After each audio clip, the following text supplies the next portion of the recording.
Decades of fighting has almost wiped out the Sikh and Hindu communities in Afghanistan.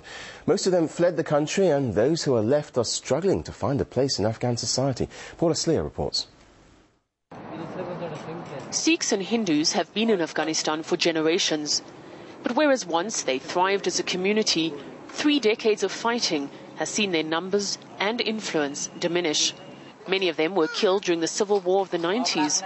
Their houses, shops and properties were seized by powerful commanders and warlords. Later, under the Taliban, they were forced to wear patches, turbans or yellow veils to identify themselves.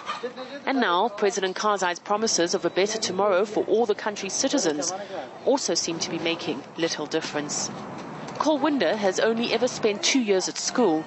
Most days he's on the streets of Kabul, where there are plenty of other youngsters to play with who don't pick on him because of who he is. His future, like theirs, looks bleak.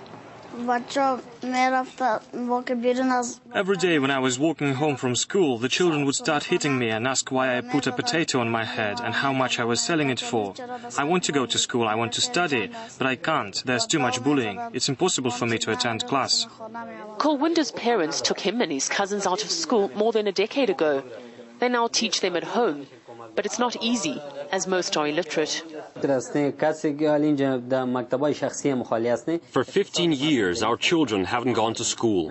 We don't have money to send them to private schools, and we can't afford to pay teachers. After the Soviet Union collapsed, we had lots of difficulties. We're not rich, and we cannot leave the country. Otherwise, we would have done so a long time ago. Today, 100 families live here, whereas before the Civil War, there were some 3,000. Most left for India, Canada, the United Kingdom, Belgium and even Russia.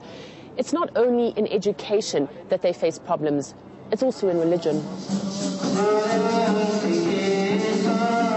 Community life revolves around the Dharamsal temple, but the authorities insist they hold cremation ceremonies for their dead beyond the city gates. Auto Singh represents Sikhs and Hindus in government, but he's frustrated with the lack of support he's given. The government announced many times it would give us a place to burn our bodies, but so far nothing.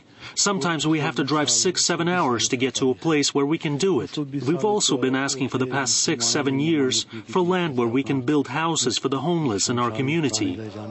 But the authorities say they're doing their best, given the circumstances. To the best of our abilities, we have responded to this. It means we have assigned an area as per the master plan and as per the development plans of this, Kabul city, for the Hindus to do their, burning of their dead and all that. But when they wanted to use the area, it was kind of blocked with some other, I should say, other sects.